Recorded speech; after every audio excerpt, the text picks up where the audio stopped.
नमस्कार, मैं हूं मुबीना महक और आप देख रहे हैं चीफ एडिटर गुलाब हिंदुस्तानी के साथ न्यूज शेर हिंदुस्तान। हाथरस घटना स्थल पर जो घटना घटित हुई है उसी संबंध में जिला गाजियाबाद खोड़ा कॉलोनी लोधी चौक पर यहां कुछ सत्संगी अनुयायियों से हुई बातचीत, जिन्होंने दर्शाया कि हम दर दर भटक रहे थे लेकिन कहीं पर हमें सुकून नहीं मिला। नारायण साकार हरि के चरणों में आकर हमें शांति मिली और हमारे बिगड़े हुए काम बनने लगे। हमारे इसी बीच मौजूद रहे additional SP mister Mansaram Gautam, जिन्होंने दर्शाया कि नारायण साकार हरि के चरणों में जाने के बाद उन्होंने क्या पाया, हम अपने दर्शकों को रूबरू कराते हैं। देखिए क्या कहा गाजियाबाद के गोंडा से हमारे सहयोगी मुश्ताक अली की रिपोर्ट। स्थल पर जो घटना घटित हुई है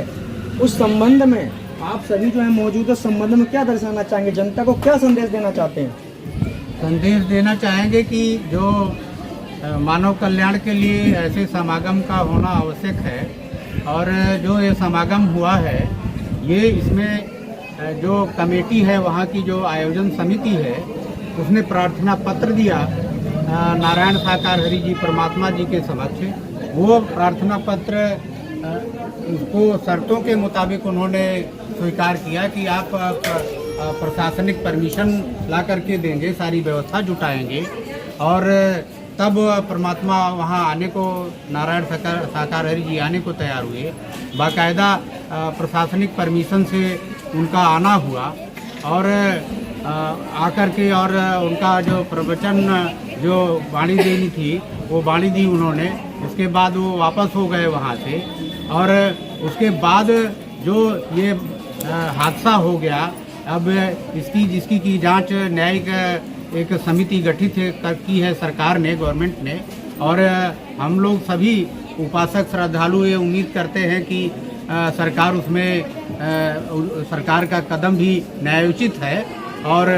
उसमें जो भी परिणाम आएगा वो न्याय हित में सही आएगा और हम लोग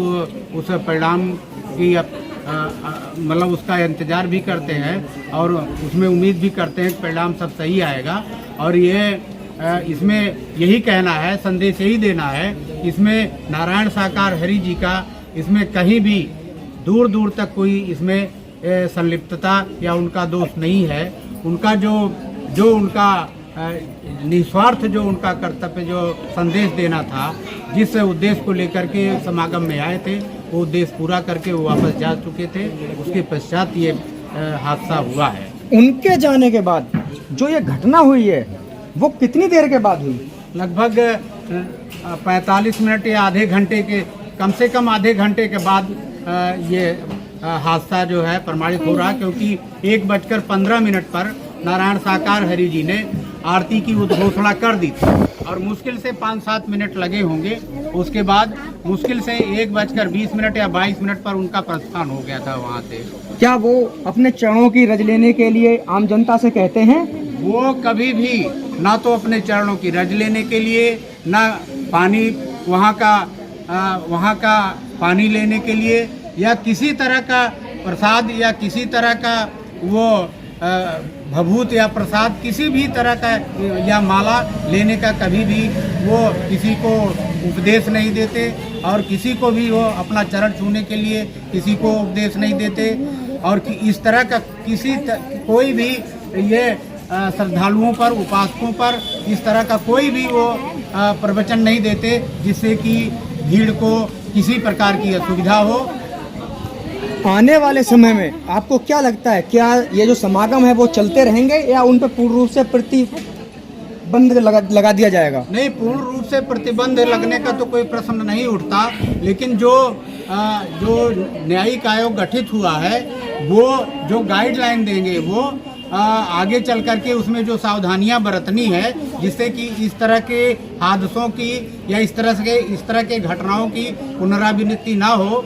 धन जन की हानि मतलब जन क्षति ना हो, लोगों को असुविधा ना हो, ये जरूर करना पड़ेगा कि उसमें जो सावधानियां प्रस्तावित की जाए, जो सावधानियां उसमें बताई जाए, उन गाइडलाइंस का पालन करके तभी आयोजन हो।